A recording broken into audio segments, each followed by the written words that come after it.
గుడివాడ గుర్రం కొడాలి నానన్నకు అప్పుడే రాజకీయాల వైరాగ్యం వచ్చిందా ఎట్లా? ఏమిట్లకేం కాలే, అప్పుడే 100 సెంచరీలు తీసిన క్రికెటర్ లెక్కనే రిటైర్ అయితా అని అంటున్నాడు. మరి గంతగనం కోస ఏమొచ్చనే, ఏం కష్టం వచ్చిందే నానన్న గంత పెద్ద మాటలు అనబడితివి?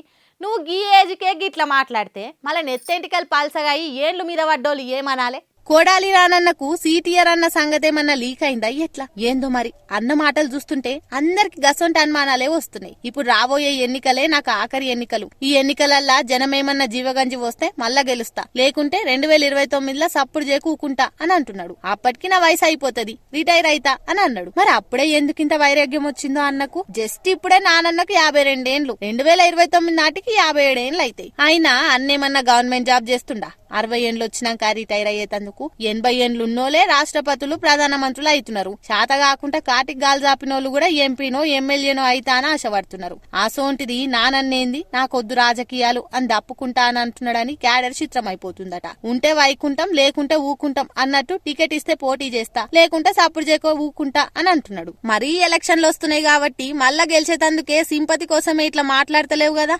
ఎందుకంటే రాజకీయాలకు నీ అసొంటల అవసరం ఇప్పుడు షాన్ ఉన్నదన్నా. నీ లెక్క బూతులతోటి ఎక్స్పార్టోల మీద ఇరుసుకబడే ధైర్యం ఎవరికున్నదన్నా? సీఎం అయినా పిఎం అయినా కోన్ కిస్కారే గొట్టమని తిట్టే రేంజు నీకు తప్ప ఎవరికున్నది? ఖచ్చితంగా పాలిటిక్స్ కు నీ అసొంటోలే ఫిట్ అవుతారన్నా అని అంటున్నారట డీప్ గా హట్ అయిన కొడాలన్న ఫ్యాన్స్.